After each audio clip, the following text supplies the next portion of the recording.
It began with a funeral that felt more like a warning.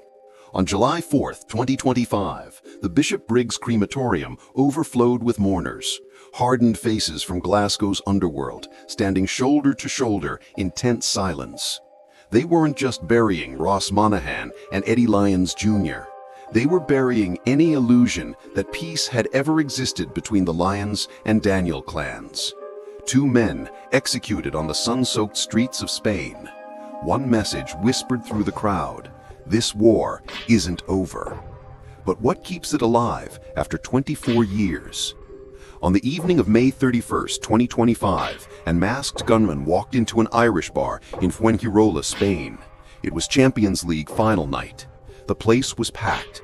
He raised his weapon toward Eddie Lyons Jr., a 52-year-old Scotsman nursing a drink at the bar. The gun jammed.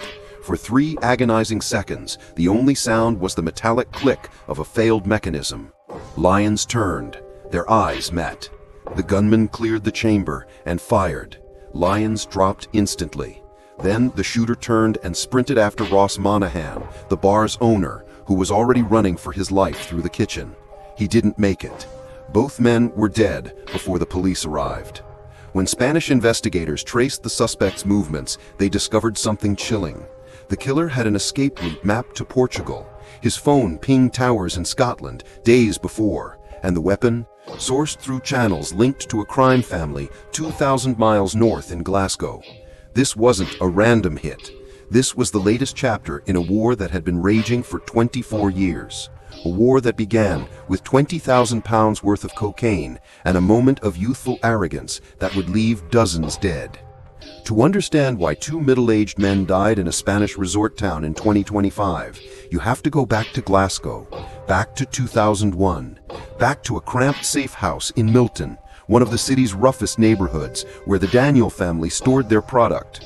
Jamie Daniel had built an empire on heroin in the 80s and 90s, then pivoted to cocaine as the market shifted.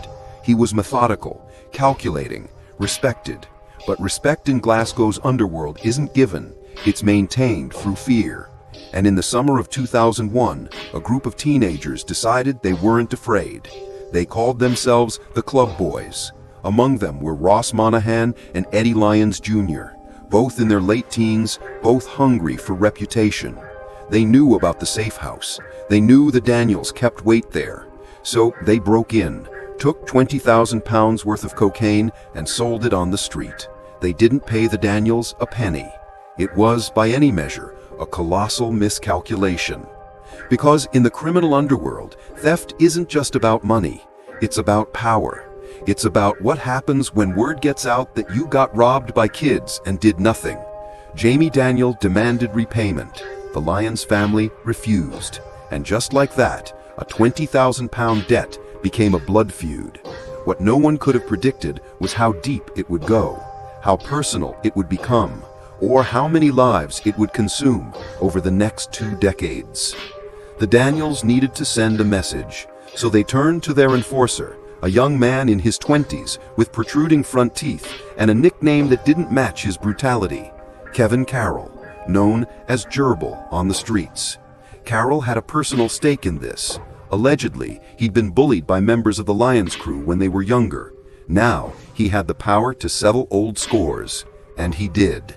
Carroll's tactics were medieval: kidnappings, beatings, psychological warfare designed not just to hurt, but to humiliate. For 5 years, both sides traded blows, drive-bys, ambushes, close calls. The city's underworld watched nervously. This wasn't business anymore. This was existential.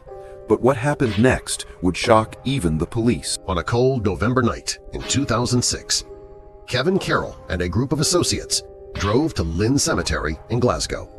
They parked near the grave of Gary Lyons, the 8-year-old brother of Eddie Lyons Jr., who had died of leukemia in 1991. They attached a tow rope to the headstone, and they ripped it from the ground with a 4x4. The grave was left desecrated, destroyed. The message was clear. Nothing was sacred, not even the memory of a child. In the brutal logic of gang warfare, there are still lines you don't cross. Attacking a dead child's grave is one of them. The Lyons family was devastated. and raged, and suddenly there was no possibility of peace. Because how do you negotiate with someone who would do that? How do you let that go? You don't. 3 weeks later, on December 6, 2006, two masked gunmen walked into Apple Motors, a garage in Lamb Hill where several Lyons family members were working. They opened fire. Michael Lyons, 21 years old and a cousin of Eddie Jr., was killed instantly. Stephen Lyons, Eddie's older brother, took multiple rounds but survived. Another man, Robert Pickett, was critically wounded. The shooters were Raymond Anderson and James McDonald. Both were caught. Both were convicted. And in 2008, they received life sentences with 35-year minimum terms, the longest in Scottish history at that time. But the convictions didn't end the war. They escalated it, because now there were bodies on both sides, and in this world, bodies create debts. Debts that must be paid. For 3 years, the feud simmered. Both families regrouped. The Daniels tightened security, the Lyons prepared.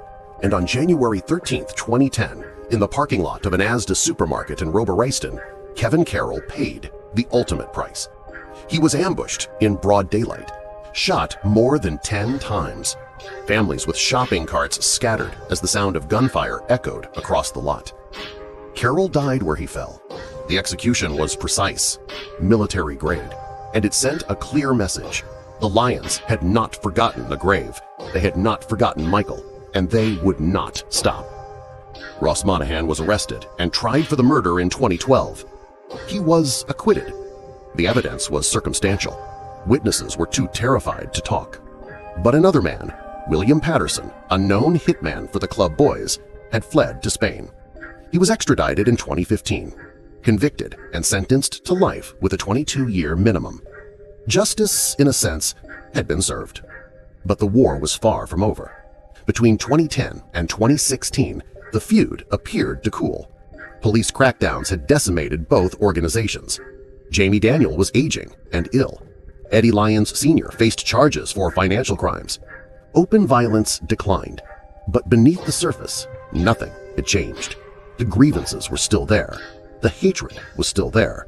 And when the old guard began to fall, the new generation would prove even more ruthless. Jamie Daniel died in July 2016 at the age of 58. Cancer took him, but his death left something far more dangerous: a power vacuum. For years, Jamie had kept the conflict contained. He was strategic, methodical. He understood that all-out war was bad for business. But with him gone, restraint disappeared. And into that vacuum stepped a man who had every reason to want revenge. Stephen Lyons, Eddie Jr.'s older brother, the man who had survived the Apple Motors massacre with bullets still lodged in his body. He had fled to Spain years earlier, then moved to Dubai, where he operated in luxury and safety. From there, he coordinated a campaign of terror that would push Glasgow to the brink. Between late 2016 and 2017, there were 5 attempted murders in 5 months. The attacks were brazen, calculated, and designed to send a message. On May 18, 2017, Stephen Daniel, Jamie's nephew, was leaving a Rangers football match when he realized he was being followed. The attackers had placed a GPS tracker on his car. They chased him at over 100 miles per hour through Glasgow's streets. They rammed him off the road, and when his car came to a stop, they dragged him out and attacked him with a machete. His nose was nearly severed. His face was permanently disfigured. He survived, but barely. The attack wasn't just about killing. It was about dominance, about making the Daniels afraid to exist. There were drive-by shootings, sword attacks on bystanders. A man named Ryan Fitzsimmons was slashed simply for being in the wrong place. Homes were firebombed. Businesses were torched. The city was watching its underworld spiral into chaos, and the police were watching too. In 2018, authorities launched a massive operation. They arrested 6 Lyons associates, including Robert Pickett, the man who had survived the 2006 massacre. The trial took place in May 2019. All 6 were convicted of conspiracy to murder. Combined, they received 104 years in prison. The judge was blunt. "You sought to turn Glasgow into a war zone," he said. "There is no place for jungle law in this city."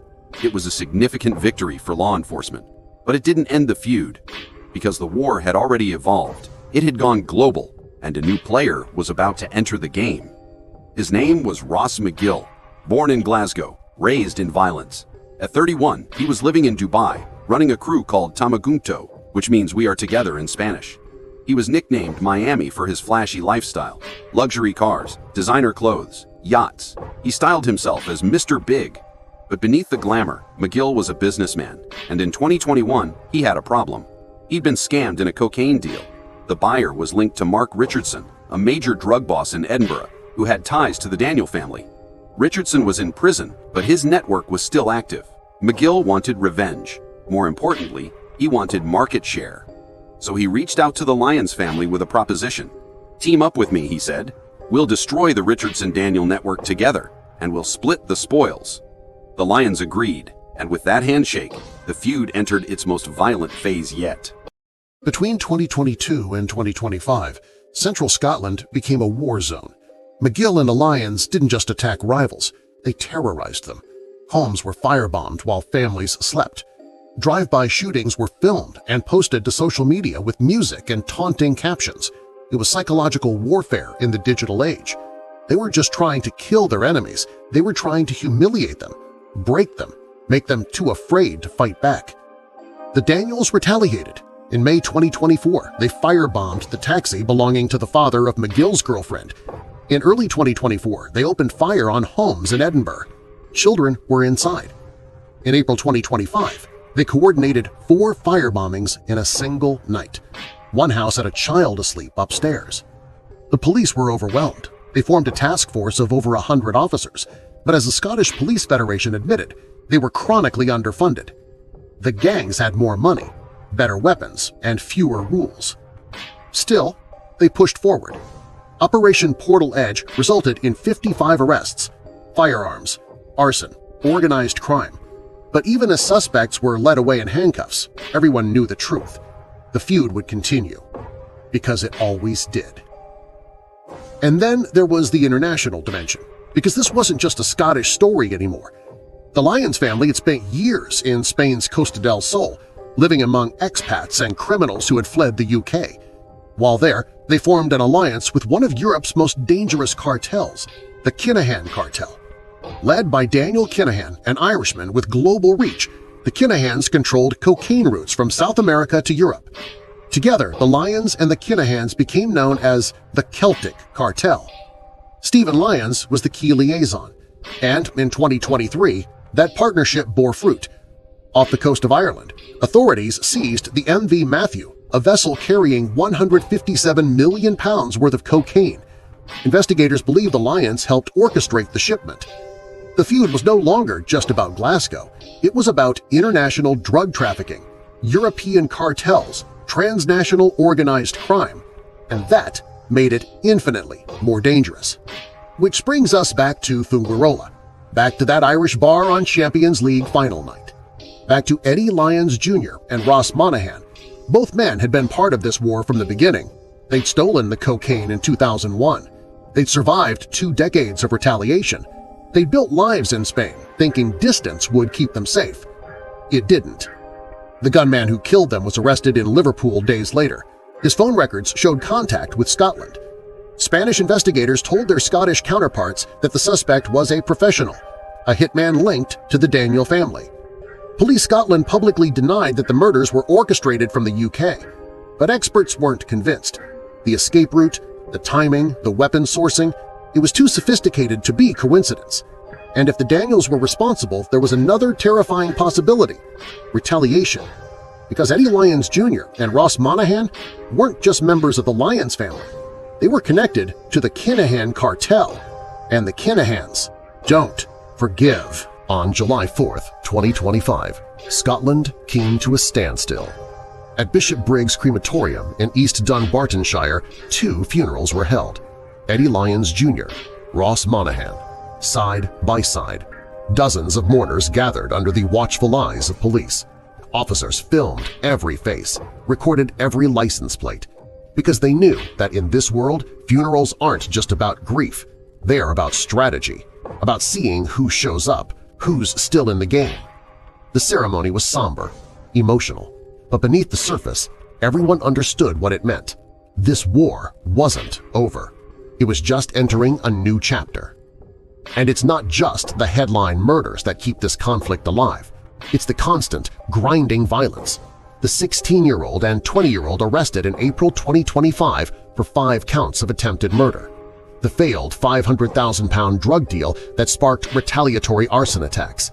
The firebombings that never make the national news but destroy lives just the same.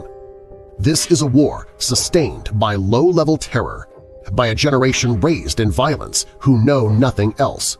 And as long as that cycle continues, there will be no peace.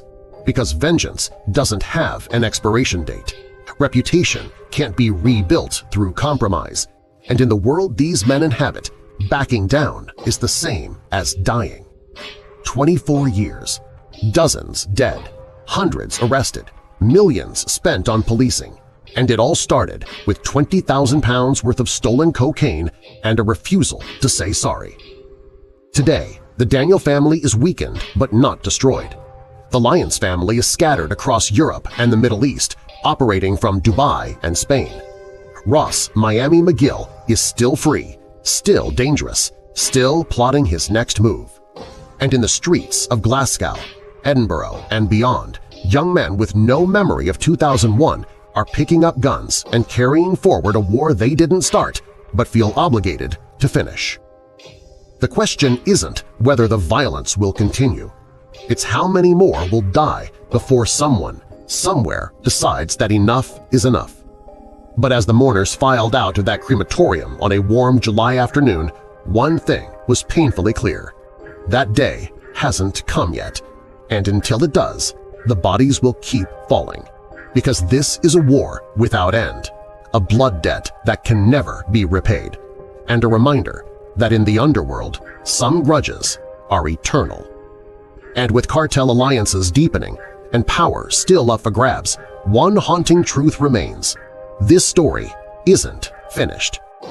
So the question is, who will survive the next chapter?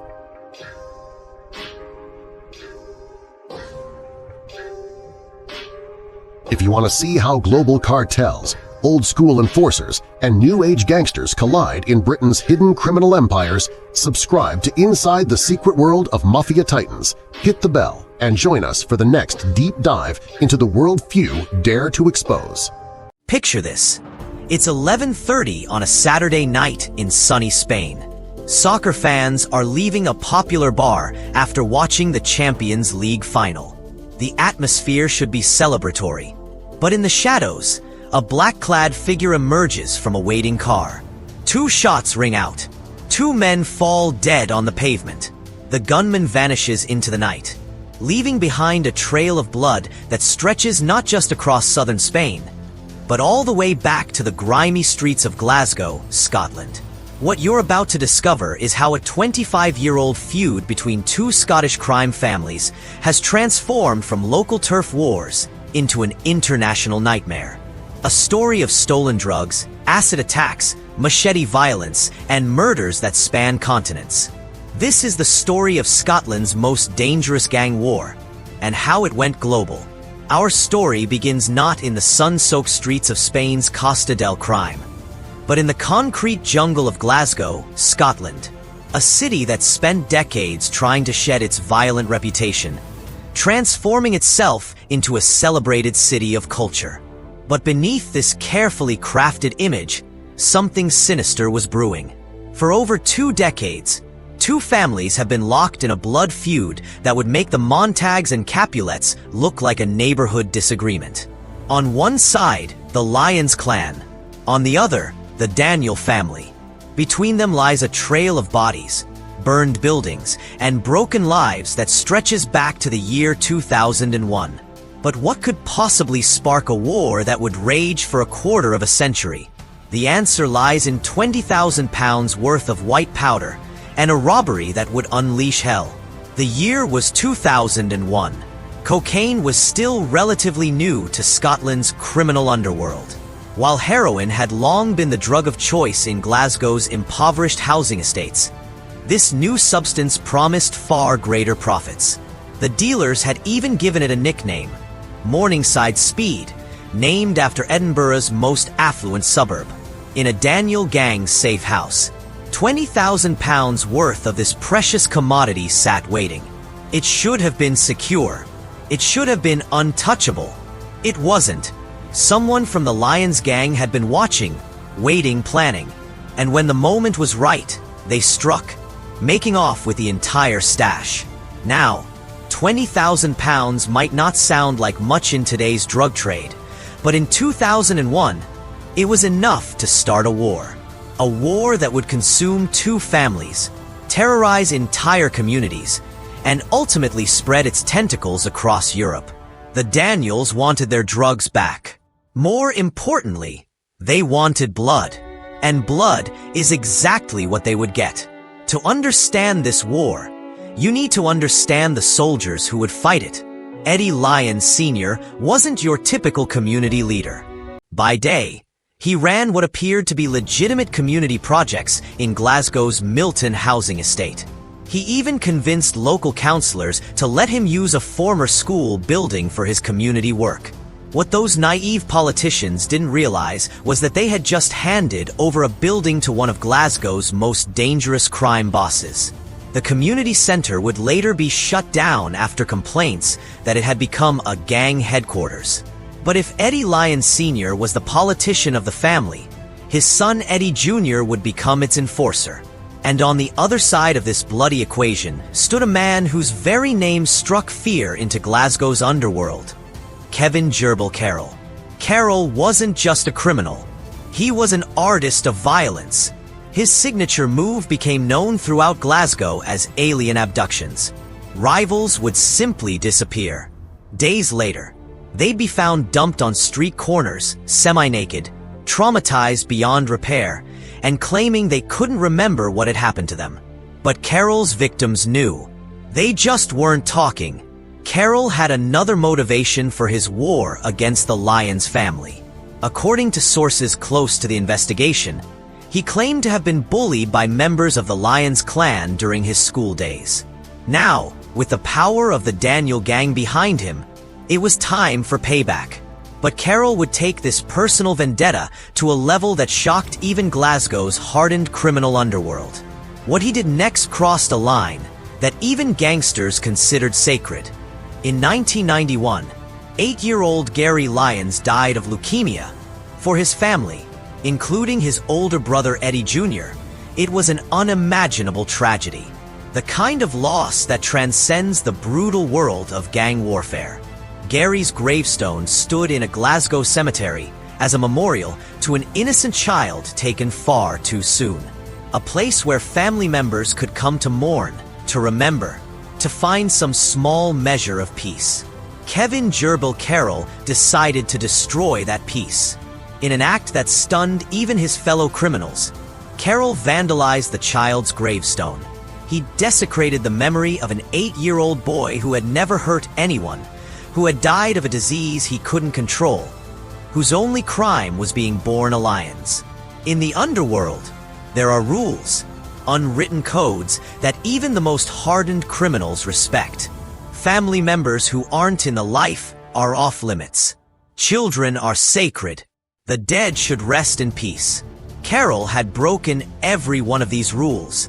The response was swift and merciless. On February 11th, 2010, Kevin Gerbil Carroll walked into an Asda supermarket car park in Glasgow, probably thinking about nothing more than his weekly shopping. He would never walk out. As horrified shoppers watched, gunmen opened fire in broad daylight. Carroll fell to the pavement, his reign of terror finally over. The man who had terrorized Glasgow for years was dead, executed in full view of families doing their Saturday shopping. Carroll was so hated that police had nearly 100 potential suspects for his murder.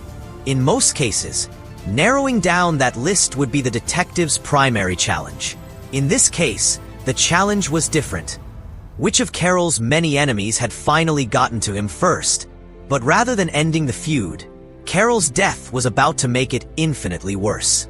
You might think that Carroll's death would have satisfied the Lyons family's thirst for vengeance. You might think that both sides would step back from the brink, that cooler heads would prevail. You would be wrong. For 6 years after Carroll's murder, an uneasy peace held. Both gangs continued their criminal enterprises, But the open warfare seemed to have ended. Glasgow's police allowed themselves to hope that maybe, just maybe, the city's most dangerous feud was finally over. Then, in 2016, everything changed. Jamie Daniel, the founding father of the Daniel Gang, died of cancer. Unlike most of his criminal contemporaries, Daniel had managed something remarkable. He died peacefully, in his bed, surrounded by family. But his peaceful death was about to unleash the most violent chapter in this saga yet. With Jamie Daniel gone, there was suddenly a power vacuum at the heart of one of Scotland's most dangerous criminal organizations. Territory was up for grabs. Drug routes needed new management. Most importantly, someone needed to decide who would lead the Daniel Gang into its next chapter. The Lyons family saw their opportunity.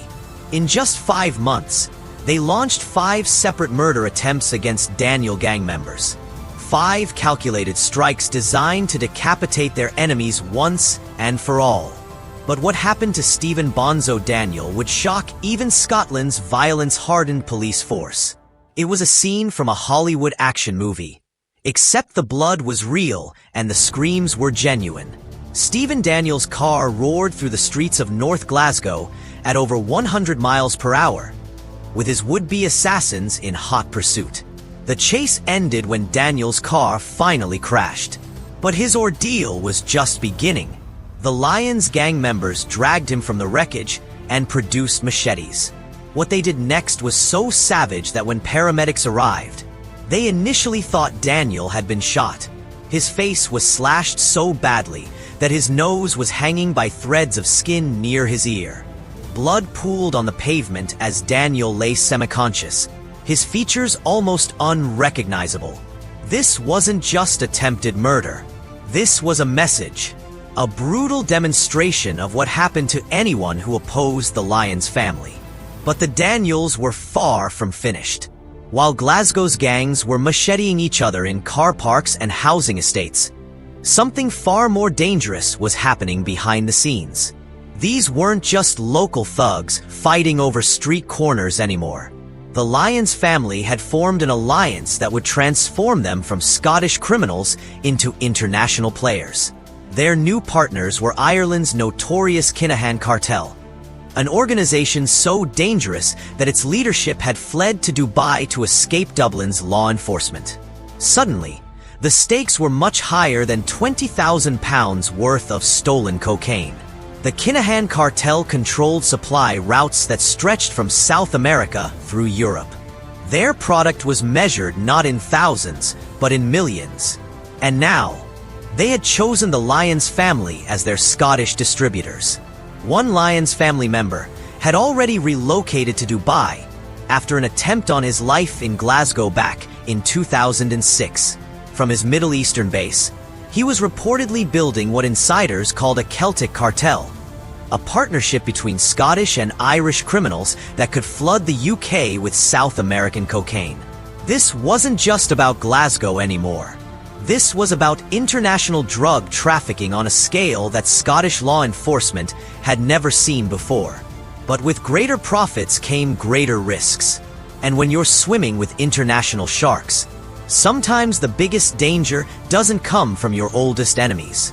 Sometimes it comes from your newest friends.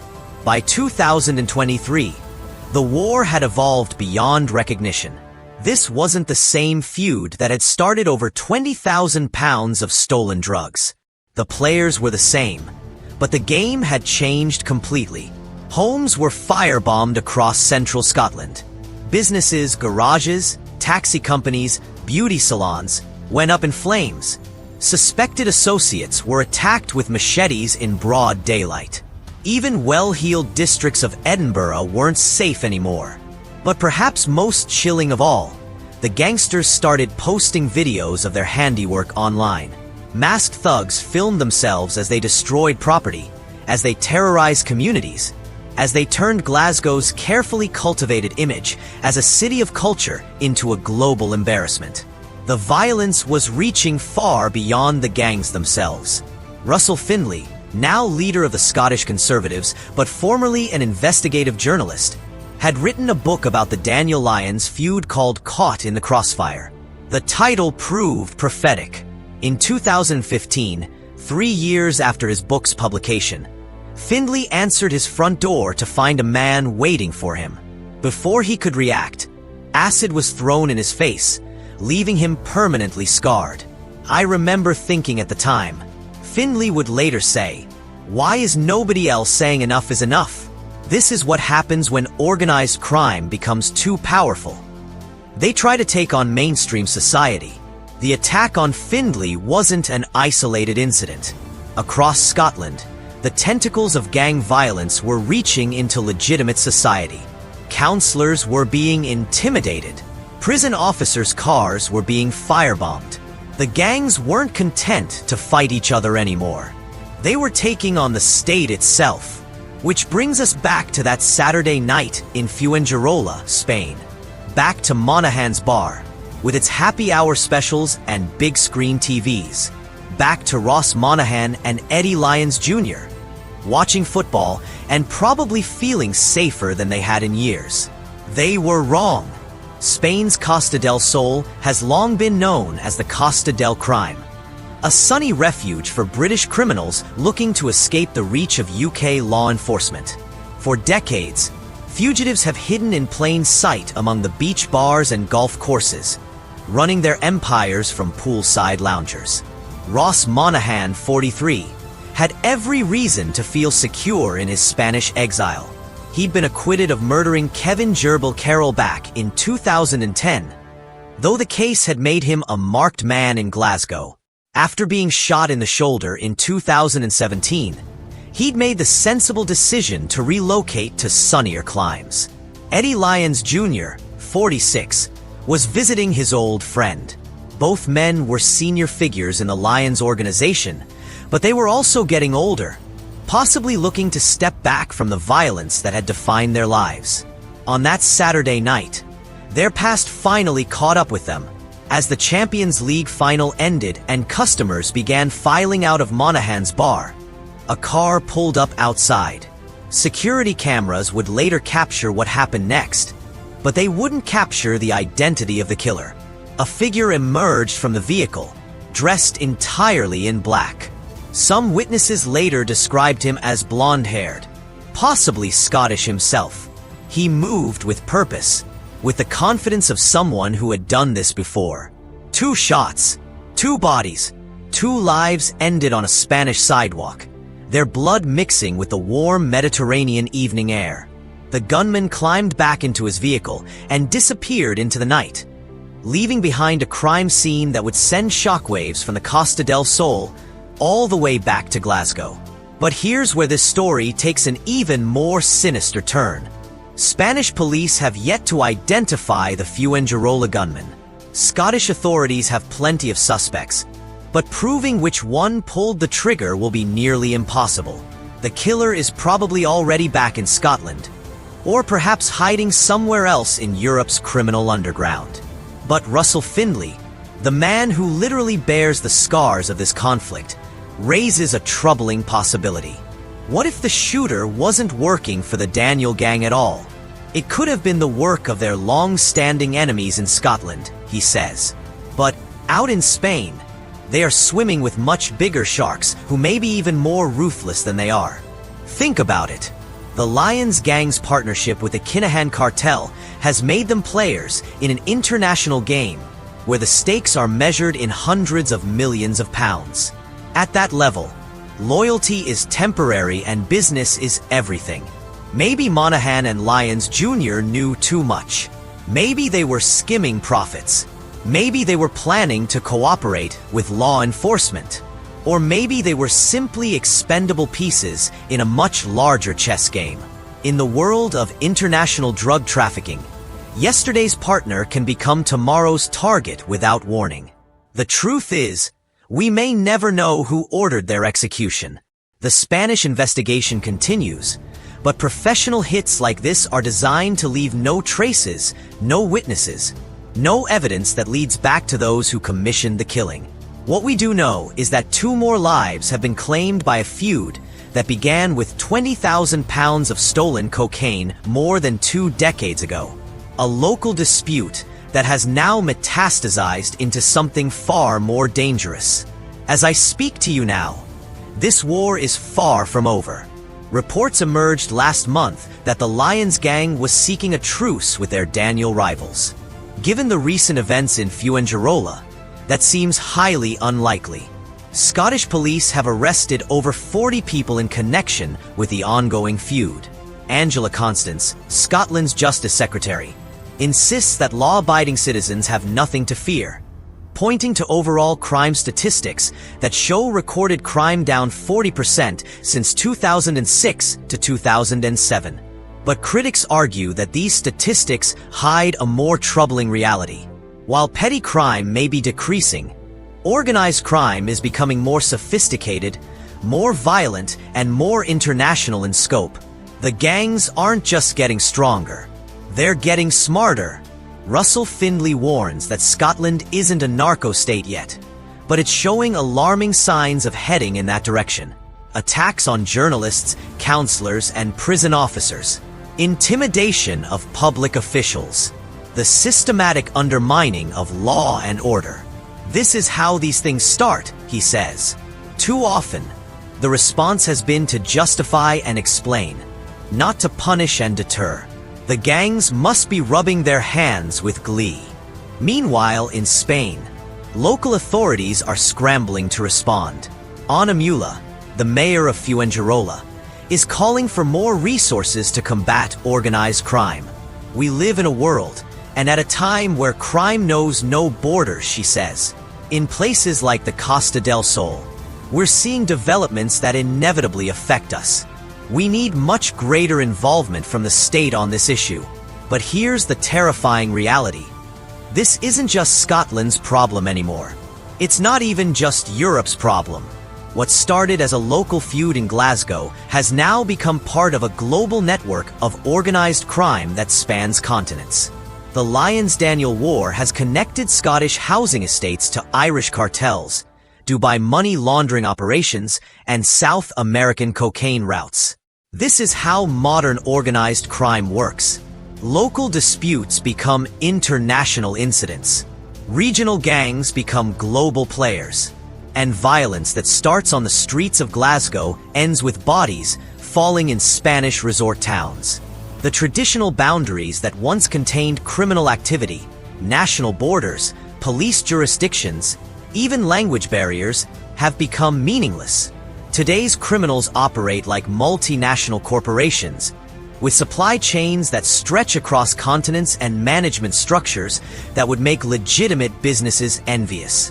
And at the heart of it all, 2 Scottish families continue their quarter-century war, leaving a trail of bodies, burned buildings, and shattered lives in their wake. The question isn't whether there will be more violence. The question is where it will happen next, and who will be caught in the crossfire. Will it be another shooting in Spain? A firebombing in Glasgow? A machete attack in Edinburgh? Or will the war spread to new territories, new countries, new continents? The only certainty is this. As long as there are millions of pounds to be made from cocaine trafficking, and as long as 2 families refuse to forgive a 20-year-old theft, the killing will continue. Because in the world of organized crime, some debts are never forgotten, and some wars never end. The next time you hear about gang violence on the news, remember Ross Monahan and Eddie Lyons Jr. bleeding out on a Spanish sidewalk while tourists walked by.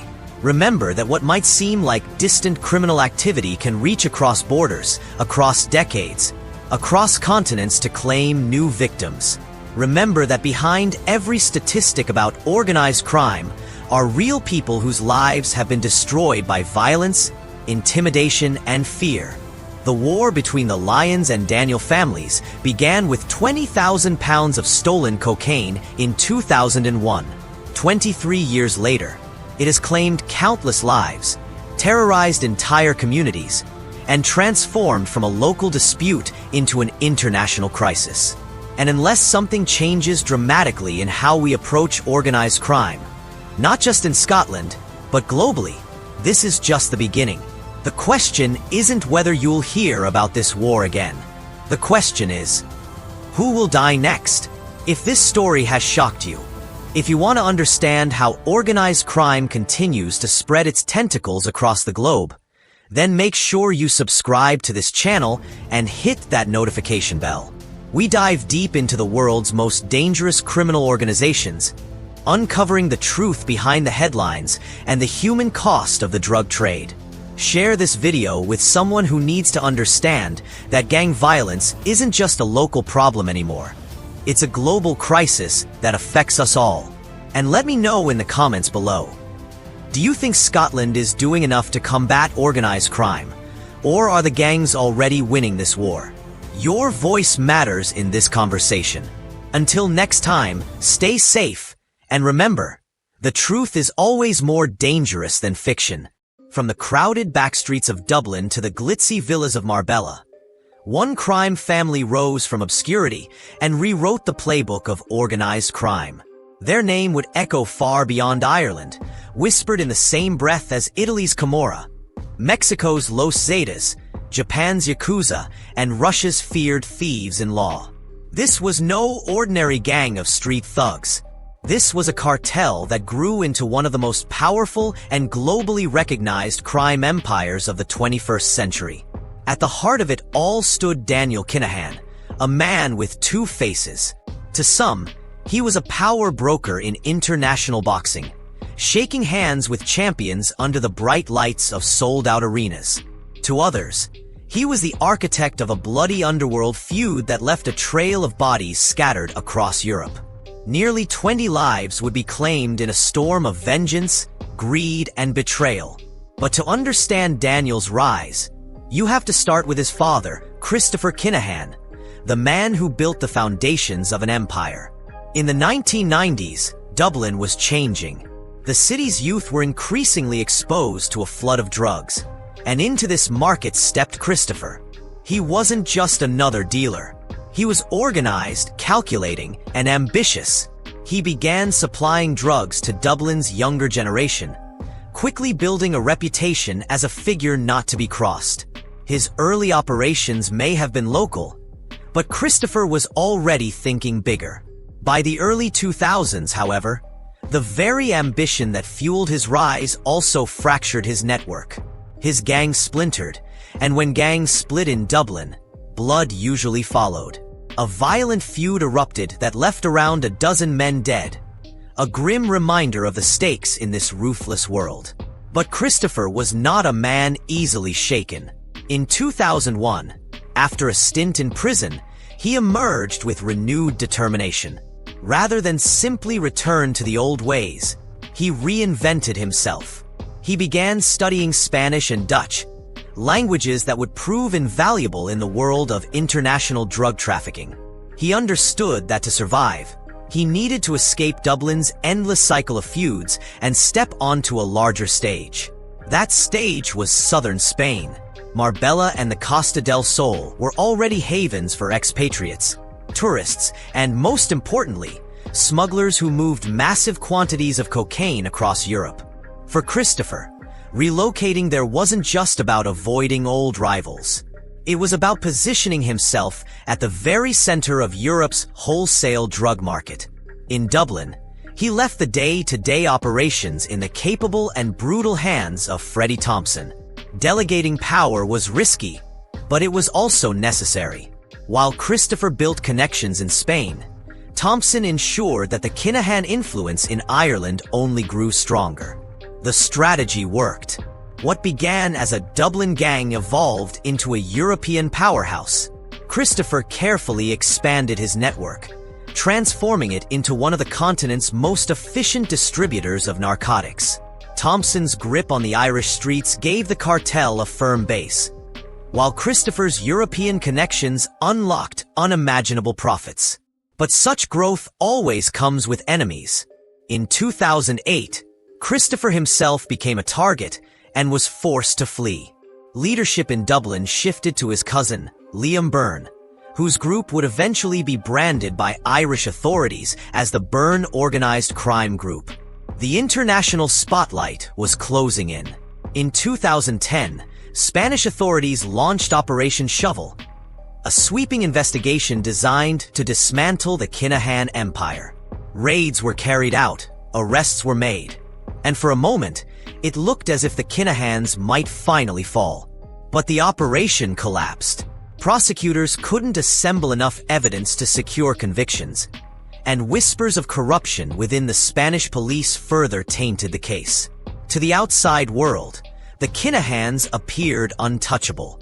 Even in the face of international law enforcement, their empire not only survived, it thrived. Their wealth was staggering, their reach global, and their investments spanned legitimate and shadow industries alike. It was during this time that Daniel Kinahan began to emerge as more than just the heir to his father's empire. The organization was generating over 1 billion euros, and Daniel was increasingly seen as the man shaping its future. Charismatic and sharp, he possessed the business instincts that allowed him to straddle two very different worlds: the ruthless violence of the underworld and the polished glamour of professional sports. In 2012, Daniel co-founded MGM Boxing in Marbella, a venture that would later be rebranded as MTK Global. On the surface, it was a legitimate enterprise, managing fighters and organizing events. But beneath the glossy exterior, many suspected it was also a clever way to launder money and cleanse Daniel's reputation. After all, what better disguise for a cartel leader than rubbing shoulders with world-class athletes and being photographed ringside at championship bouts? For Daniel, boxing was both a business and a shield. He didn't do it alone. His core circle remained loyal. Freddie Thompson continued to oversee criminal operations, while Gary Hutch, one of Daniel's most trusted lieutenants, played a vital role. For a time, it seemed the Kinahan machine was unstoppable. But empires rarely crumble from outside forces. More often, they rot from within, and that rot began with betrayal. The relationship between Daniel and Gary Hutch soured over money, as greed and mistrust drove a wedge between once loyal allies. Daniel believed Gary had crossed him, and in the world of organized crime, betrayal rarely goes unpunished. An attempted hit on Daniel left an innocent boxer shot, a chilling reminder of how blurred the lines between Daniel's two worlds had become. Gary fled, seeking protection from his uncle, Jerry the Monk Hutch, a legendary figure in Dublin's underworld. A deal was struck. For 200,000 euros, Daniel would spare Gary's life. But trust was a currency long depleted between them. The truce shattered when Gary Hutch was executed in Marbella in 2015. For the Hutch family, this was not just a murder. It was an unforgivable declaration of war. Soon after, an attempt was made on Jerry Hutch's life in Lanzarote, but he narrowly escaped. The message was clear. The feud had begun. What followed was one of the bloodiest chapters in modern Irish crime history.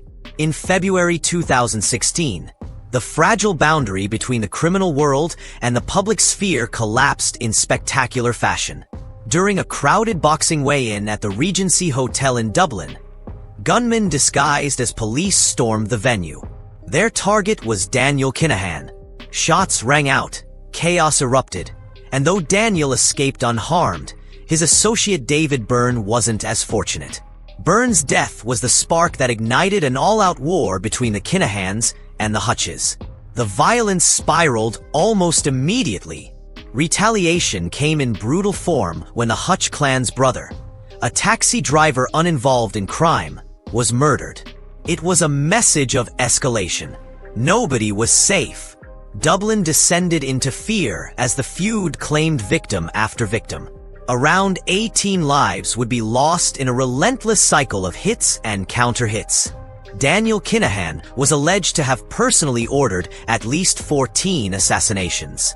The cartel began hiring foreign hitmen, professionals from outside Ireland, including the notorious Estonian contract killer, Imre Arakas.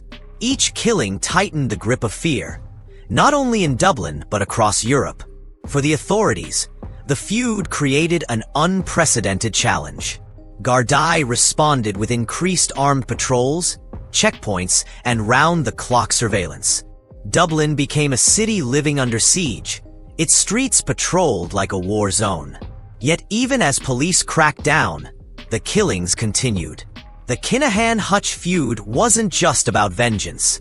It was about power, dominance, and survival. By the mid-2000s, the Kinahan name had transformed into something far larger than a Dublin crime family.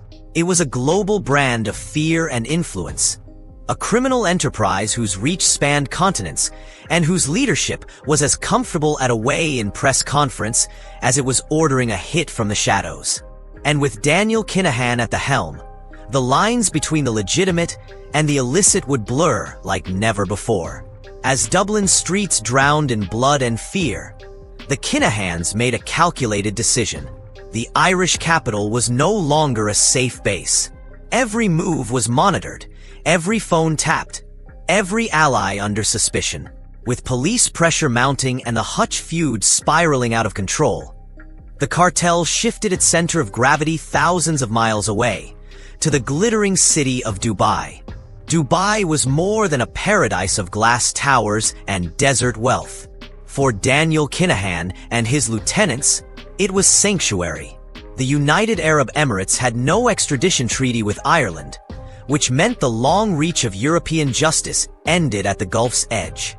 From luxury apartments and lavish hotels, the Kinahans directed operations with the same precision as before, but now insulated by distance and fortified by the wealth they had amassed.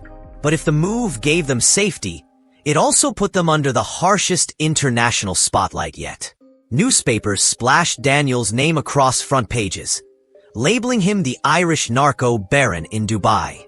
European governments pledged joint operations. And back in Ireland, the crackdown was relentless. 79 people tied to the feud were arrested. Dozens more faced charges. Liam Byrne, Daniel's cousin and key ally, fled to Birmingham, trying to rebuild what was left of his network. Authorities seized millions. Supercars, designer jewelry, luxury homes stuffed with cash. The cartel may have been alive in Dubai, but in Ireland, the walls were closing in. In that vacuum, new predators emerged. On the streets of Dublin, the Gucci gang, led by the flamboyant figure known only as Mr. Flashy, began to rise. Supplied directly by the Kinahans, this young gang embraced a flashy lifestyle of expensive clothes, fast cars, and social media swagger. To many, they were the future face of organized crime in Ireland. A new generation raised under the shadow of the Kinahans. But as history had shown, ambition always comes with blood. Splits tore through the Gucci gang, and the feud turned inward. In 2022, James Whalen, one of its members, was murdered, sparking a new cycle of violence. Mr. Flashy himself narrowly survived an assassination attempt and now lives in hiding, his empire as fragile as it is flashy. Across the Irish Sea, the Kinahans' ambitions were far greater. Britain was the real prize, and in the United Kingdom, one man became Daniel's most trusted lieutenant, Thomas Bomber Kavanagh. Since the early 2000s, Bomber had overseen the cartel's expansion in Britain. Brutal, efficient, and feared, he turned the UK into a €1 billion market for Kinahan drugs. Alongside him was James Mulvey, another heavyweight in the underworld. But trust was a rare commodity in this business. Gerard and Paul Kavanagh, once insiders, fell out over money. Both were executed in cold blood. Mulvey himself grew paranoid, convinced Bomber might betray him. The paranoia wasn't unfounded.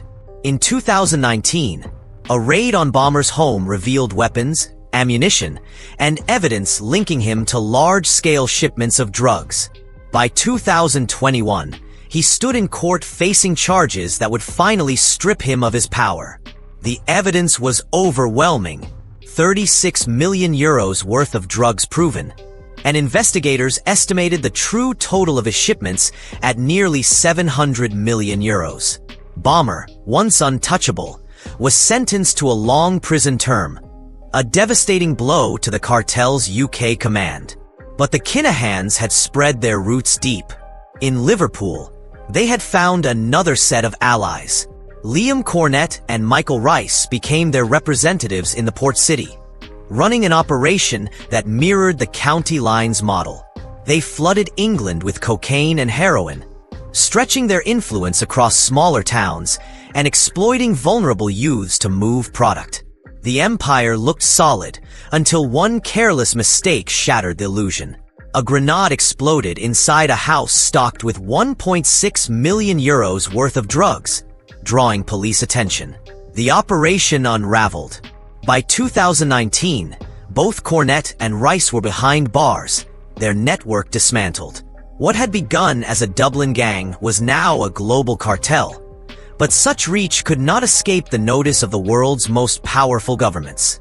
The United States Department of Justice officially entered the war against the Kinahans. A $5 million bounty was placed on the heads of Daniel, his father Christopher, and his brother Christy Jr. Their assets across the globe were frozen, from bank accounts in Europe to properties in the United Arab Emirates. Investigators uncovered more than 200 front companies, trading in everything from textiles to food, used to launder billions. The Kinahans' empire of shadow money was being dismantled piece by piece. Even their jewel, MTK Global, could not survive. Daniel had long denied having control over the boxing company, but the evidence told a different story. The pressure became unbearable. Sponsors pulled out, partners severed ties, and by 2022, MTK Global collapsed. What had once been Daniel's cleverest disguise now became the evidence that condemned him in the eyes of the world.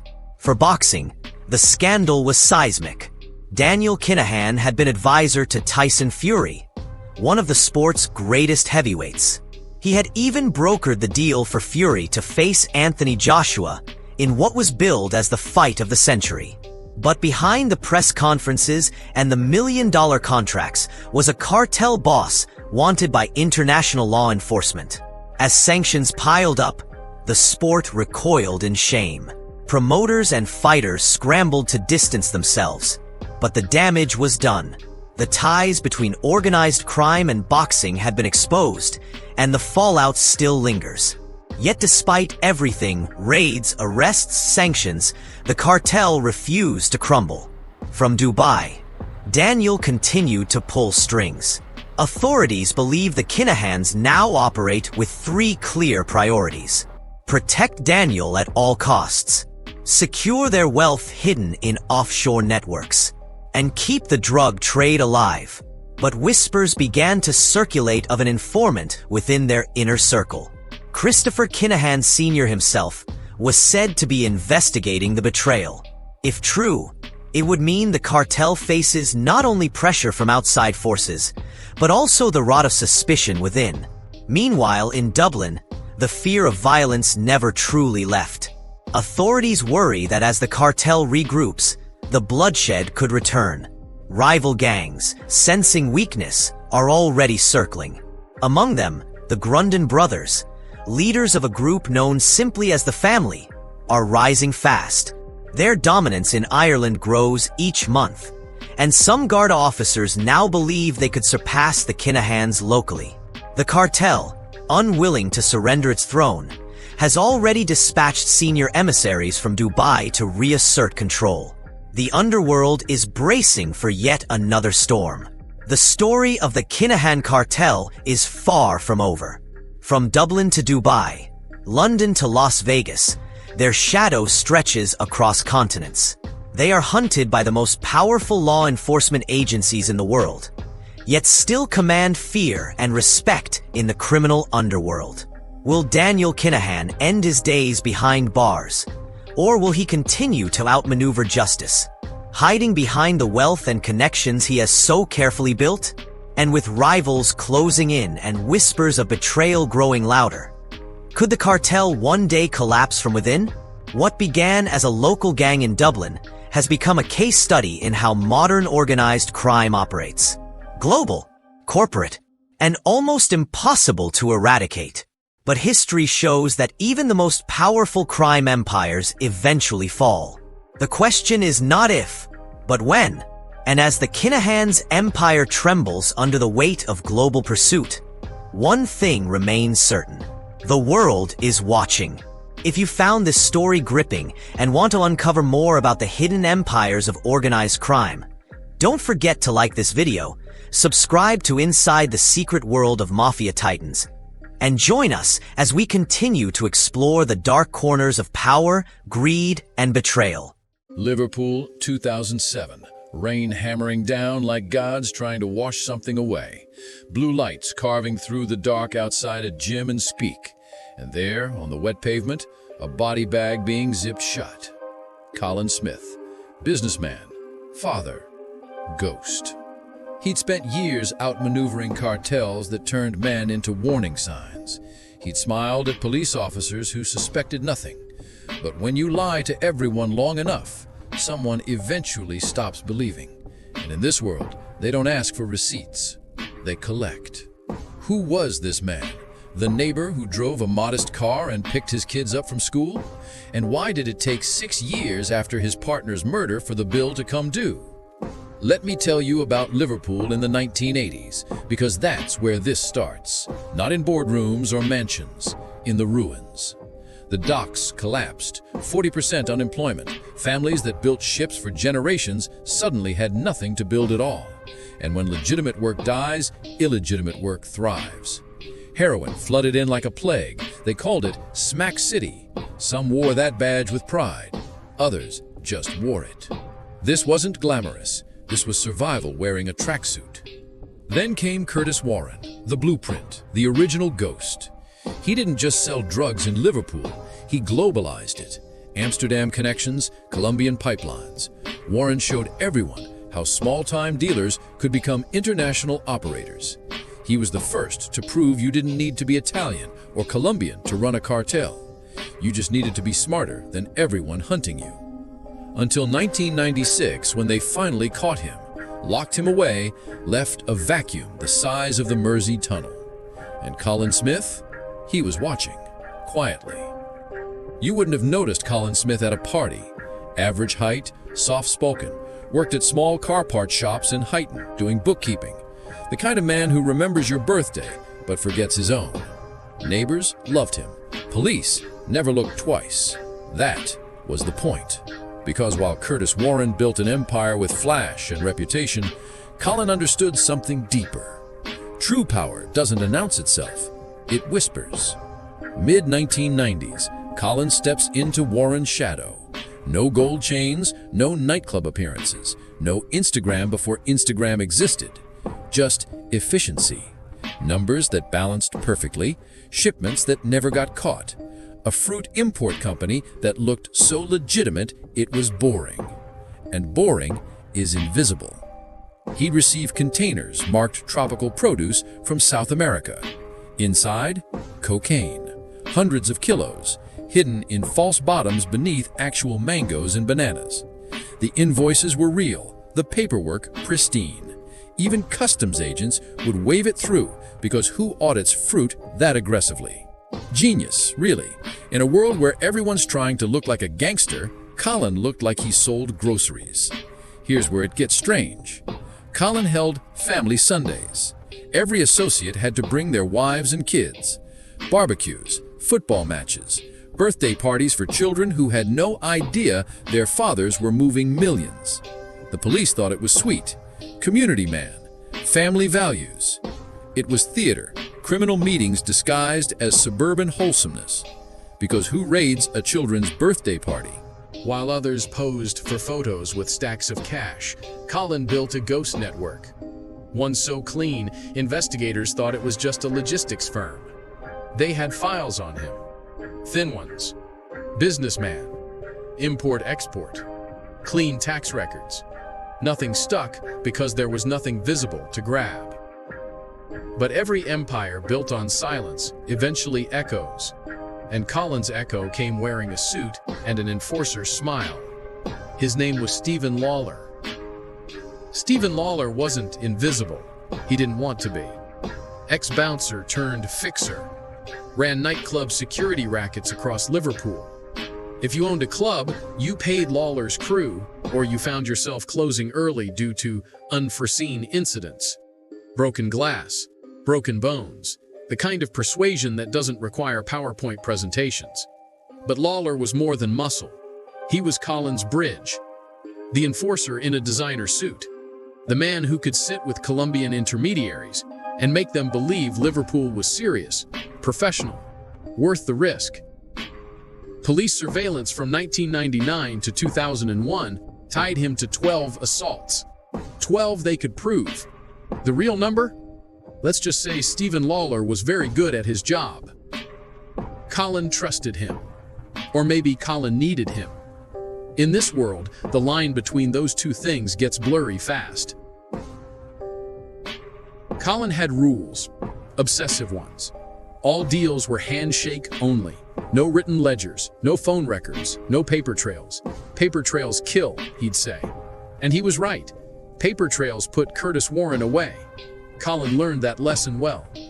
But here's the problem with burning all the receipts. When money goes missing, no one knows who took it. And when no one knows who took it, everyone suspects everyone. Paranoia becomes currency. He thought no record meant no evidence. It also meant no friends when the money went missing.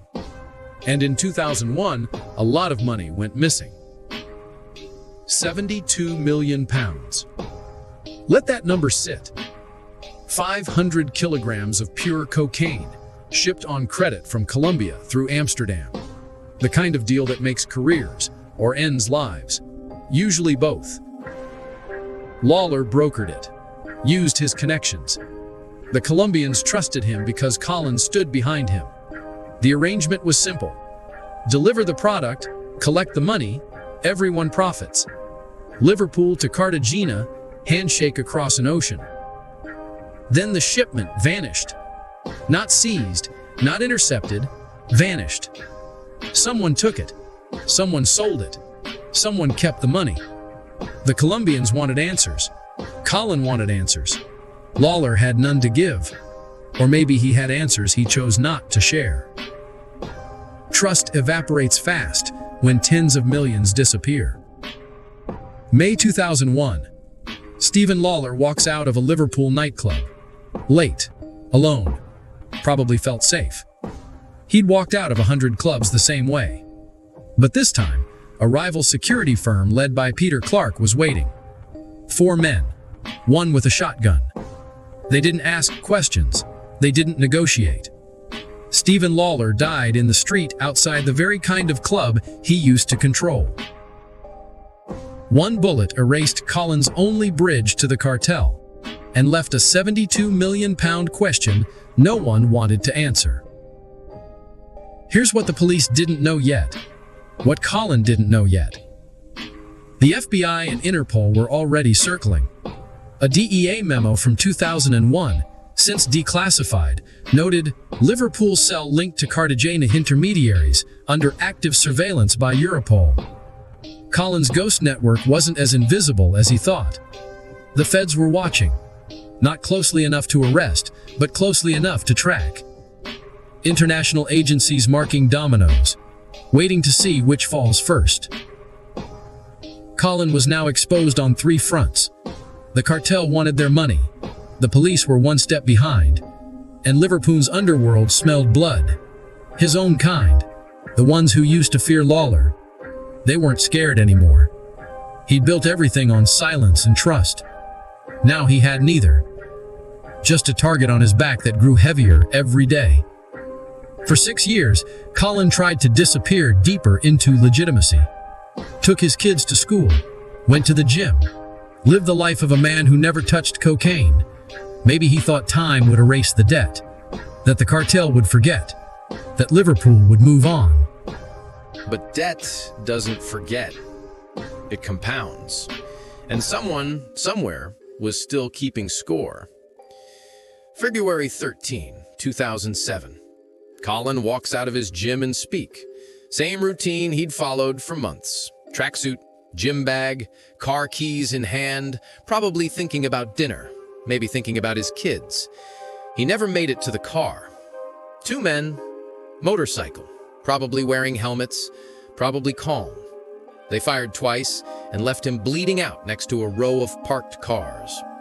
Colin Smith didn't scream, didn't run, didn't fight, just collapsed, like a man who'd been expecting this moment for 6 years. The gym cameras caught nothing useful. The street had no witnesses. Or rather, it had plenty. They just didn't see a thing. That's how it works in Liverpool when the message is meant for everyone. But let's rewind, because the question isn't how he died, it's why he waited 6 years to die. After Lawler's murder in 2001, Colin had a choice. Come clean to the Colombians, explain the shipment was stolen by rivals, take the loss, rebuild trust slowly, like a man who values tomorrow more than today. He chose a different path, the greedy one, the fatal one. Colin retrieved the cocaine himself, 500 kilos, sitting in Amsterdam warehouse under police noses.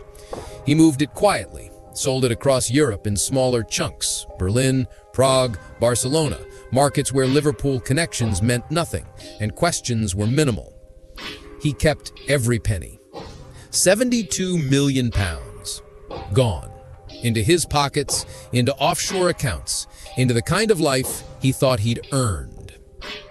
Here's the thing about stealing from cartels. They don't care about your reasoning, they care about the precedent.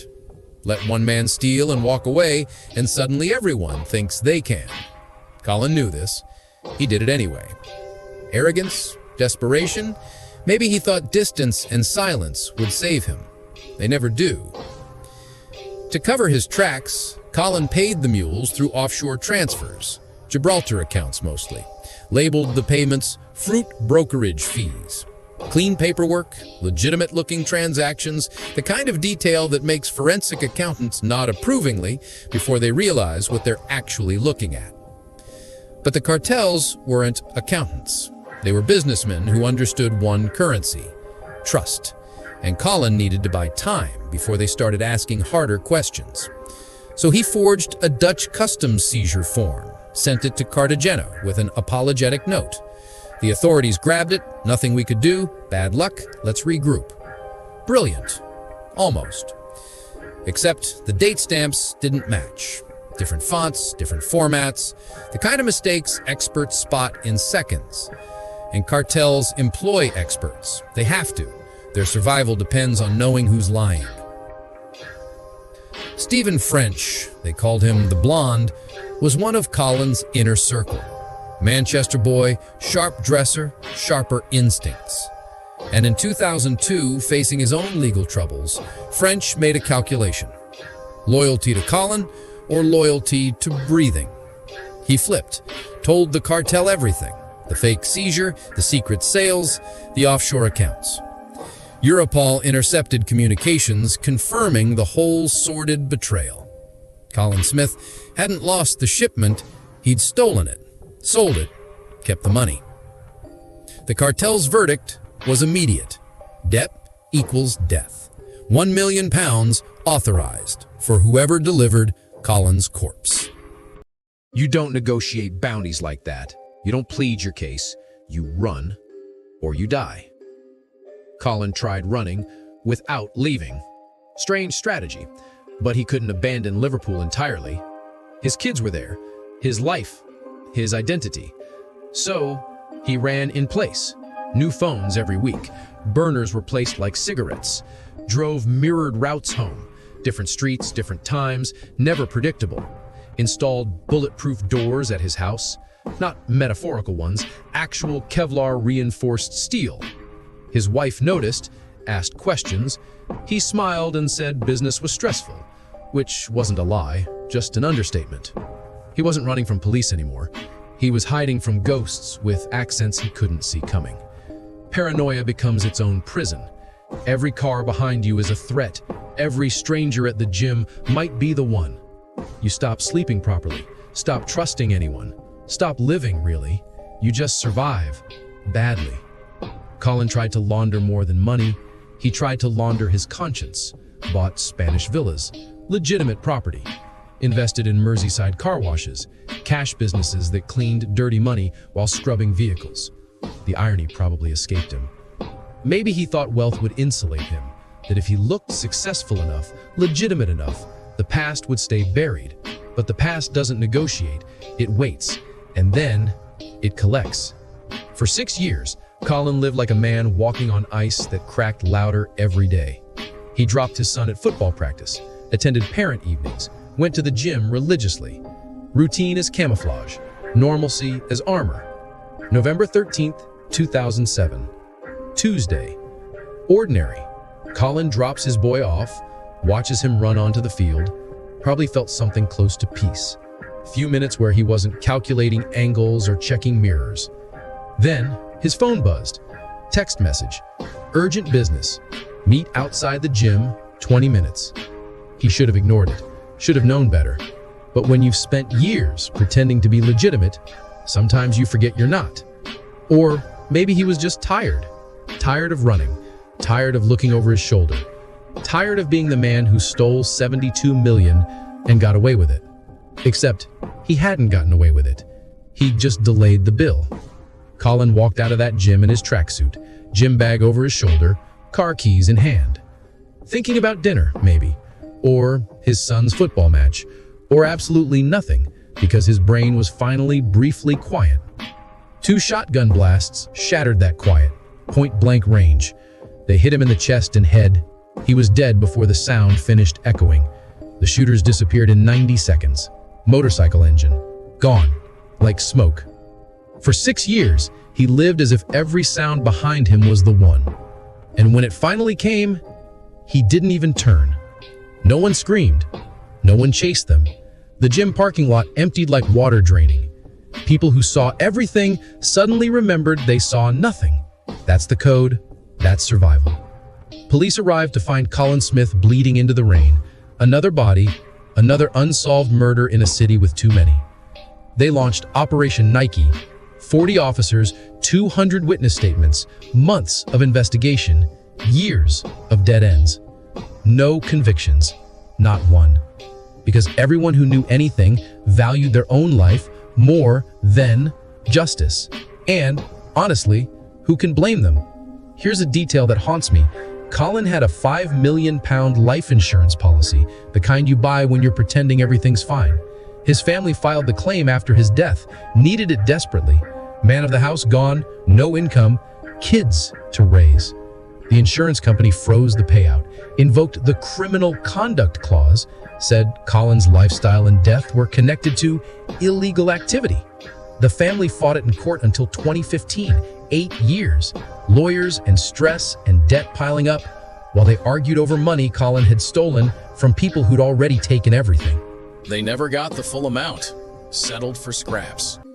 Another debt Colin left unpaid. His kids grew up knowing their father was murdered. They also grew up knowing he wasn't who he said he was. That's a special kind of grief, mourning someone while learning they were a lie. The Underworld's reaction to Colin's death? Silence. Complete, total, calculated silence. No one avenged him. No one spoke his name in anger. No one even pretended to care. That silence was the message, louder than any threat. Cheat the cartels, and this is your legacy. A parking lot, a body bag, a family fighting over frozen insurance claims, and a city that forgets you ever existed. Colin Smith thought he was smarter than everyone. Smarter than Curtis Warren, smarter than the Colombians, smarter than the enforcers and rivals and police. And for a while, he was right. He built an empire on invisibility and died because he believed invisibility was the same as invincibility. It's not. Intelligence without loyalty isn't power, it's just suicide with a longer fuse. Colin proved that. He outsmarted both sides and lost to both. The cartels got their message delivered. The police got another cold case. And Colin, he got exactly what he earned. Not respect, not freedom, just a wet pavement and a zipped body bag. You want to know the status part? He could have walked away. After Warren's arrest, he could have stayed invisible forever, kept his legitimate front, raised his kids quietly, lived small and safe. But greed doesn't whisper, it screams, and once you listen, you can't unhear it. 72 million pounds bought him 6 years of paranoia and a bullet he saw coming for 2,000 days. That's the exchange rate for betrayal. That's the price of playing ghosts. Liverpool moved on. The docks stayed broken. The drugs kept flowing. New names replaced old ones. Curtis Warren eventually got out of prison. The world kept spinning like Colin Smith never existed. Because in the end, he didn't matter. None of them do. They're just names on police files and whispers in pubs and cautionary tales for the next man stupid enough to think he's different. Colin thought he'd beaten death. He didn't. He just scheduled the appointment and showed up 6 years late. The rain still falls in Speak. The gym's still there. The parking space where he died probably holds someone's car right now. Someone who has no idea. Someone who thinks they're safe. Maybe they are. Or maybe they're just waiting for their own text message. Their own 90 seconds. Their own debt to come due. Because in this world, everyone pays eventually. The only question is when. He smelled of diesel and cheap coffee, the same faint, honest odor you notice on commuters at 7 in the morning, the smell of work. Jesus Ruiz Hanau wiped his hands on his trousers, climbed into the driver's seat, and with a practiced pull of the lever, eased his bus into the river of the city.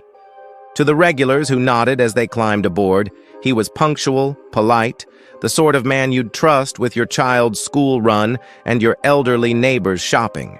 He took tickets, made small talk about the weather, and at exactly 9:12 a.m., he touched the steering wheel as if blessing it.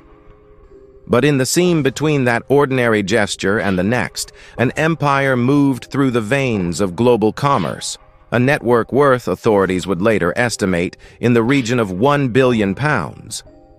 How a man who smelled of diesel came to pull the strings behind such wealth is the secret this story begins to pry open. He was born in Colombia, where cocaine is not just a crop, but a centuries-old current running beneath communities and economies. The child of that landscape learned early the logic of supply and the language of discretion. As a young man, he emigrated to the United Kingdom and, like many before him, started again. Low profile, disciplined, almost invisible. He married, set up a modest home in a quiet London suburb, and joined the ranks of people the city can least afford to lose, the bus drivers who stitch neighborhoods together. Integration for him was a strategy as much as necessity. Being seen and blending into the daily rhythm was protection. Yet by night, when streets emptied and shutters came down, that same invisibility became cover for something far more elaborate. What looked like one life was two. By day, he handled schedules and passengers. By night, he handled paper, ports, and people. One identity navigated roundabouts and traffic lights. The other navigated shipping manifests and offshore companies. It is a strange and modern kind of double life. The public man who collects fares and small thanks, and the private man who, through a lattice of intermediaries and legitimate business fronts, constructed a pipeline for cocaine stretching from the production zones of Colombia to the warehouses in Britain's Midlands. The mechanics were not Hollywood spectacle, but banal, bureaucratic art. Custom seals, factory-pressed lids, invoices that looked untouchable. It was the art of making criminality look like commerce. His entry into the market was less thunderous than methodical. He leveraged roots and family ties in Colombia to secure supply at the source, but he did not move product like a kingpin standing center stage. He positioned himself as a trusted middleman, the discreet European operator cartels needed. In the late 2000s, the demand in Britain for high-purity cocaine swelled, and his timing was precise. Small shipments became regular, and regular shipments became patterns. The first successful consignments were hidden not in hollowed-out cars or secret compartments, but inside the things importers actually expect: sealed cans of tropical juice, crates of fruit, tinned produce meant for supermarket shelves. The drugs rode in plain sight under the authority of brand names and factory seals. To intercept them, you would have had to suspect the soup of global trade itself. Recruitment for Jesus was an exercise in camouflage. He hired ordinary people, men and women whose CVs read like any employer's ideal, Truck drivers, dock workers, warehouse staff. They were given small, deniable tasks. Sign here, move that container over there, don't ask questions when a pallet looked different. Each task alone meant nothing. In aggregate, they built a logistical organism that absorbed risk and redistributed culpability. The network was deliberately decentralized. It meant he never touched the product directly, never set foot in the warehouses where kilos were repackaged, never received cash in bulk. Instead, orders flowed down layers of intermediaries, coded instructions and innocuous phone calls, voices that passed messages like whispers through a gallery. The result was a structure designed to fail safe if one node was compromised, an economy of culpable ignorance. The smuggling methods were a study in meticulous deception. Cocaine was concealed inside legitimate food shipments, pressed into custom-lined containers that mimicked genuine fruit beverage packaging. Crates of produce arrived under authentic labels. Tinned goods bore the same stamps and production dates as any legal consignment. Those containers were not made in a garage, they were manufactured to factory standards, complete with plausible lot numbers and branding. The goods moved through major United Kingdom ports where the sheer volume of cargo provided cover. London Gateway, Portsmouth, Felixstowe, places where a single berth could unload thousands of containers without raising eyebrows. Crucially, these shipments came with documentation that passed casual scrutiny, invoices, manifests, and shipping records that read exactly like the paperwork of legitimate importers. To the casual observer, the paperwork would have been proof of innocence. Behind it lay shell companies, registered import-export firms that existed on paper but hid the flow of real value. Fake invoices and falsified manifests knitted together the illusion of legitimacy. Customs processes were tricked not by force, but by bureaucratic realism. Documents so clean and consistent, they suggested nothing amiss. Authorities, stretched thin and dealing with a flood of legitimate trade, could not examine every tin or every pallet. The system's seams were exploited by precision, not by chaos. But Jesus' life had two more dimensions: his public persona and the measures he took to protect the private one. On the surface, he remained the bus driver, the friendly man who knew the names of the regulars, who kept a modest home and never displayed ostentation. There were houses, yes, but nothing that screamed the wealth his network generated. The riches were buried in a phalanx of legal paper. Assets held through shell companies, properties registered in relatives' names, and corporate structures stretching into Colombia. Clothes hung in wardrobes that suggested taste without flash. Vehicles were registered under associates. The luxury was discreet, international, travel to expensive cities, high-end garments bought in cash, private indulgences that left little trace in the neighborhood where he caught his bus each morning. The press, when it later sniffed at his trail, would label him the budget Pablo Escobar. Powerful, yes, but understated, a nickname that captured the dissonance between public economy and private empire. As the years moved into the mid-2010s, the operation scaled. What began as small, careful shipments intensified into industrial-level trafficking. Routes multiplied, and the geography of his trade broadened. Colombia supplied, but transit hubs in Spain, the Netherlands and Belgium became vital way stations, places where cargo could be restructured, repackaged, or rerouted. From those ports, containers sailed to United Kingdom distribution points. The Midlands and London emerged as the terminal markets where the product was broken down. Secret warehouses in the industrial folds of towns became the places of transformation. Kilos turned into smaller denominations, wrapped for street-level sale, passed down to mid-level gangs who would, in turn, handle the messy business of distribution. Jesus kept himself operationally distant. He communicated through layers, trusted couriers, encrypted messages, a chorus of intermediaries who buffered him from both product and street violence. Scale is a hard thing to imagine in the abstract, but it can be measured in the way a warehouse hums at night. Pallets stacked to the ceiling, forklifts moving silently between aisles, packages stamped and boxed for onward travel. Hundreds of kilos per shipment became commonplace. Yet each container looked like any other consignment of canned goods or frozen fruit. When you hear over 1 billion pounds, it can sound like hyperbole until you picture month after month of that steady movement. The repetition of the same paperwork, the same seals, the same shipping lines.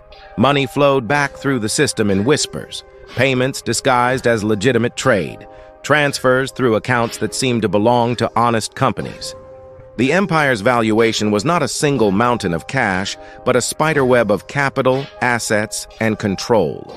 Even with such discipline, the friction of real life inserted itself. Family obligations, maintenance of the public routine, and the constant need to manage human unpredictability. A worker who asks too many questions, a shipment delayed by weather, a small clerical error, created pressure that could not be rehearsed away. For every perfectly sealed container, there was a moment of risk when something could go wrong. And risk, by its nature, invites attention. So the question became not only how he built this empire, but at what point the invisible threads might show. When a network is built to be deniable and diffuse, its weakness is often a single point of human failure. A missed call, a disgruntled dock worker, a customs official who chooses to look a little closer. By the middle of the decade, as the operation expanded beyond the delicate choreography of early years, the weight of that scale began to press on the edges. A shipment rerouted to a different terminal, an invoice that didn't quite match the manifest. The world of bus timetables and coffee breaks would have no idea that the very thing that made Jesus invisible could, in the end, be the thing that exposed him. And that, exactly, is where this first half of the story turns. From the steady construction of a hidden economy to the moment when small human frictions start to open a seam. What looked like bureaucratic perfection was beginning to show hairline cracks. What happened next would not be inevitable, but it would change everything. The bus driver who had moved through the city like a ghost would be forced to reckon with the consequences of a life engineered to be unseen. The first cracks came quietly, almost imperceptible at first, like hairline fractures in glass. On paper, the man's world was seamless. A bus driver's wages, a modest suburban life, no extravagance that screamed of criminal fortune. Yet beneath the spreadsheets and smiling pleasantries, something began to falter. Financial red flags surfaced in places where numbers never lie. Small businesses in his orbit showed unusual cash flows, profits that didn't match their size or customer base. Luxury purchases appeared under the radar. Clothing far too expensive for a man living off bus driver wages, trips abroad that strained the limits of plausibility. In the underworld, whispers began to spread. Rumors of hidden wealth, of a man who moved like a ghost, yet seemed to live far better than his role suggested. These were whispers too dangerous to ignore because in criminal circles, gossip can become surveillance, and suspicion is as lethal as a bullet. Paranoia crept into his routines. He switched phones as often as some change shirts. He varied his commutes, altered his habits, and reduced direct contact with those who once carried his orders. Still, the public remained blind. Neighbors waved across hedges. Passengers still thanked him as he punched their tickets. To them, he was unchanged. Just a bus driver. The illusion remained intact, but the foundation beneath it was beginning to shift. Law enforcement, however, had already begun to notice. Rising cocaine seizures at United Kingdom ports painted a troubling picture. Customs officials found bricks of powder tucked inside crates of fruit, juice cartons heavier than they should be. And there was a pattern. Food-based concealment, shipments too consistent in origin to be coincidence. The National Crime Agency and Border Force joined forces, determined to trace the flow back to its architect. Their tactics unfolded like a chess match. Surveillance teams shadowed him, watching the man who slipped between the roles of commuter and conspirator. Investigators scrutinized shipping manifests, invoices, the paper trail of front companies that appeared as legitimate importers. They monitored encrypted communications, intercepting messages where fruit and juice served as code for cocaine. Piece by piece, a mosaic of evidence formed. The breakthrough came with a single shipment of fruit beverage intercepted at a United Kingdom port. Inside were cans, sealed to perfection, indistinguishable from legitimate goods. Yet concealed within them was a payload of cocaine, enough to confirm suspicions beyond doubt. Forensic analysis traced the cargo back to businesses tied directly to him. The mask of invisibility had finally slipped, if only slightly, but it was enough. By early 2021, the investigation reached its climax. The takedown was not a single strike, but a coordinated offensive, executed with military precision. Raids swept across London and the Midlands. Warehouses long used as quiet nodes of repackaging were stormed. Safe houses where encrypted devices glowed in the dark were breached.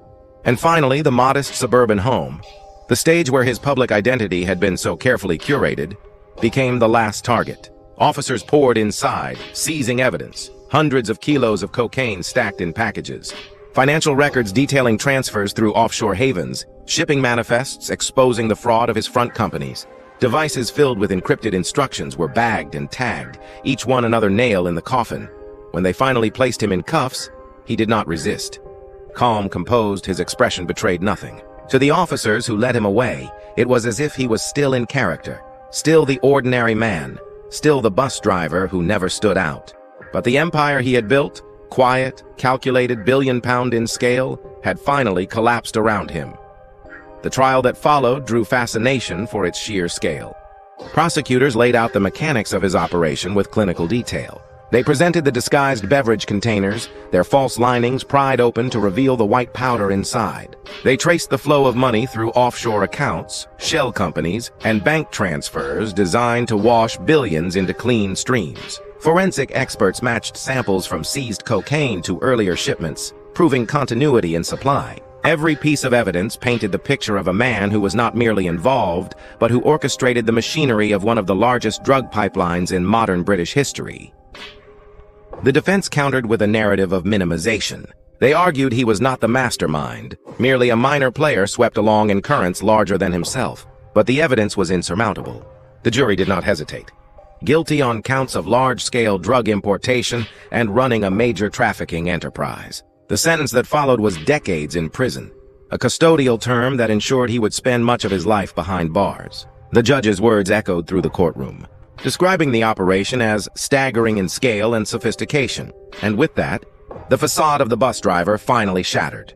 The aftermath was immediate and brutal. Without its architect, the network crumbled. Warehouses were seized and sealed. Assets were frozen, bank accounts drained of their hidden millions. Associates were rounded up, some captured, others fleeing into the shadows of Europe's underworld. For a time, the cocaine market in the United Kingdom felt the impact. Supply chains faltered, shipments dried up, and gangs fought viciously over what little remained. The vacuum left by his collapse triggered turf wars, brutal street-level conflicts that spilled into headlines. For law enforcement, the case was hailed as a landmark victory. The National Crime Agency celebrated the operation as proof of their ability to dismantle even the most discreet, sophisticated trafficking networks. Border Force officials pointed to the seizures as evidence of vigilance at ports stretched thin by international trade. And beyond Britain, agencies in Colombia, Spain, and the Netherlands stood beside them, proof that international cooperation had been the key to bringing down a billion-pound enterprise. Yet amid the applause, there was caution. Experts warned that cocaine markets are resilient. Supply routes shift, networks adapt, and the demand that fuels the trade never diminishes. For every empire dismantled, another waits to rise. In universities and criminology courses, his case became a study, a lesson in the dangers of underestimation, in the reality that modern organized crime no longer wears obvious costumes. Students dissected how a man could live as a bus driver by day and as a global trafficker by night. Sociologists pointed to his story as a cultural warning. The criminal mastermind may not look like the scarred gangster of cinema. He may live next door, mow his lawn on Sundays, and drive your children to school. The ordinariness is the camouflage. The invisibility is the power. And so, his legacy is not simply of a collapsed empire, but of a parable for a society that often fails to see what hides in plain sight. He proved that the most dangerous criminals are not always the ones who flaunt wealth or violence. Sometimes they are the ones who blend seamlessly into the crowd, whose anonymity becomes their shield, whose routine becomes their weapon. The story lingers as both triumph and warning. Triumph for the agencies who brought him down. Warning for the world that the cocaine trade is not extinguished by a single conviction. The machinery of global crime remains, adaptable and relentless. His empire is gone, but the demand that built it still fuels others. And as his cell door closes each night, the streets outside continue to pulse with the same trade he once controlled. The bus driver who built a billion-pound empire is now reduced to an inmate number. But the lesson of his rise and fall remains. The most dangerous faces are often the most familiar.